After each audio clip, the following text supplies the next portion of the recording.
What is this thing that we call happiness? And what brings us happiness in the short and long term? In fact, we could probably point to happiness as one of the most sought after states or commodities or emotions, whatever you want to call it. Happiness is what many people are seeking in work, in relationships, and in general. And yet most of us can't really define exactly what happiness is or means for us. We can point to certain experiences, we can try and describe our states of mind and body, but most people recognize the feeling when we have it, and we certainly recognize the feeling of not being happy, whether or not that means simply not being happy as the absence of happiness or all-out depression. Let's talk about happiness, this thing that everybody seems to want, and yet not everybody can agree upon what exactly it is or how to get it. So for instance, if I tell you I'm feeling pretty happy, I know what that means for me, at least in this moment, but you don't really know whether or not it means the same thing as what pretty happy means for you.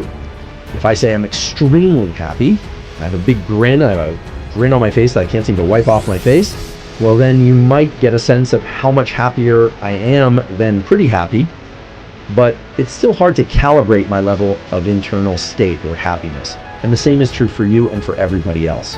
It's been discussed many, many times that the total amount of income that an individual makes or has, and again, this could be income from work, or it could be money that they inherited, does not seem to directly relate to their level of happiness. The amount of happiness does not scale with that income. That is, for every additional $1,000 or $10,000 that they earn, they don't report being that much happier on a daily basis. Now, that said, I would venture the argument that while money truly cannot buy happiness, it absolutely can buffer stress. And in particular, it can buffer stress in the form of the ability to purchase or pay for goods and services. Most of you have probably heard about the general conditions for obtaining happiness. And they always seem to circle back to some of the same basic features of get great sleep, have great social connection, pursue meaning, don't focus to any overextent on things like pursuing money, because there are indeed these studies that show that the amount of money that people makes does not necessarily scale directly with happiness. People's happiness does not necessarily scale with income. In fact, it tends not to past a certain level. And yet, I think we'd be remiss, I think actually it would be inappropriate for me to say that the amount of income that one makes is not important. Because if the amount of money that you happen to have or are making does not allow you to meet your basic needs of shelter, healthcare, etc., and or doesn't allow you to access the kind of social interactions that can renew and reset, or I would say directly enhance the kind of neurotransmitter systems and hormones that lead us to feel that we are happy in our life and we're having quality social connections. Money cannot buy happiness, but it certainly can buffer stress. And one of the ways that it buffers stress is by allowing options of different kinds of social interactions, options of different types of recreation that one can engage in to access new forms of social interaction, and so on and so on. No one on their deathbed says they wish they'd worked more. Well, indeed, the total amount of time that one spends working does not seem to determine one's happiness. We have to be careful with how we interpret these blanket statements that have become very popular, that money doesn't determine happiness and that the amount that you work isn't going to determine happiness. It certainly is the case that if you earn more money from working more, and that money is devoted to things that bring more opportunities for social connection or for buffering stress in other areas of your life, including healthcare, care for your children, care for yourself, recreation, other things that you enjoy, well then I think it's a little bit naive to assume that work itself is somehow counter to happiness, which of course it isn't.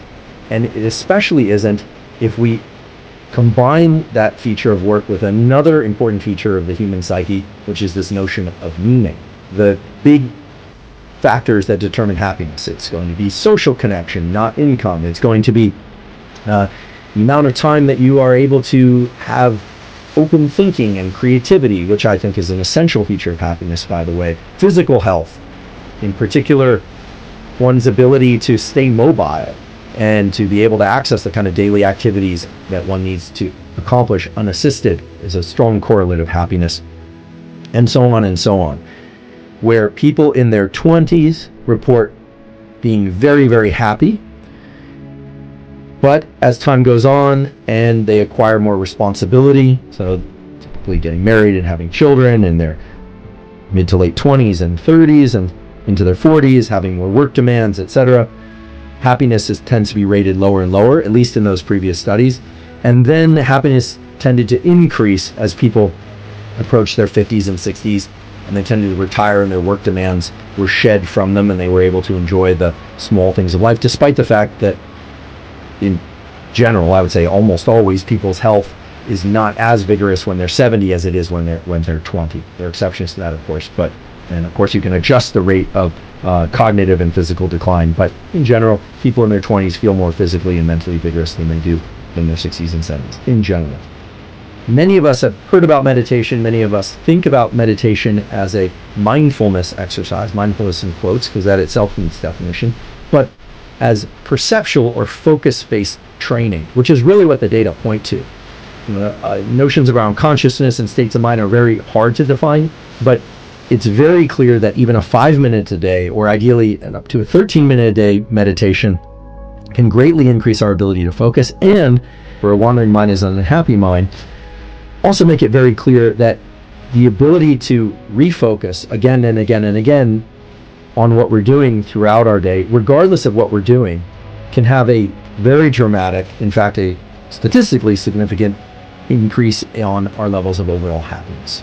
Social connection can and should come in various forms. And when I say various forms, I mean forms of brief interaction, more superficial interaction, and forms of deeper interaction. All of those are relevant to our states of happiness, and there's research to support that daily interactions with somebody at a cafe or just a brief hello or a smile, provided that we are both present, where we make the effort to be present to those interactions, however brief they are, can have a positive effect on people's overall well-being, and not just in that moment, but consistently.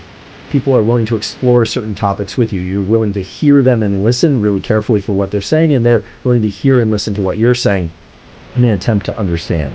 That certainly can enhance the sense of social connection, leading to what people would call social bonds, leading to increased happiness. If you want to increase happiness, you need to have quality social connections. And if you want to have quality social connections, you need to be present and engage in those social connections. And that requires a viewing of each other's faces, ideally, which is not to say that a phone call or text exchange can't be meaningful, but that faces are really the most powerful way to engage in social contact, and that eye contact, not consistent eye contact, but eye contact of the sort that builds up and then breaks and builds up and breaks across the interaction, is going to be the best way that we are aware of to feel that one had a real connection.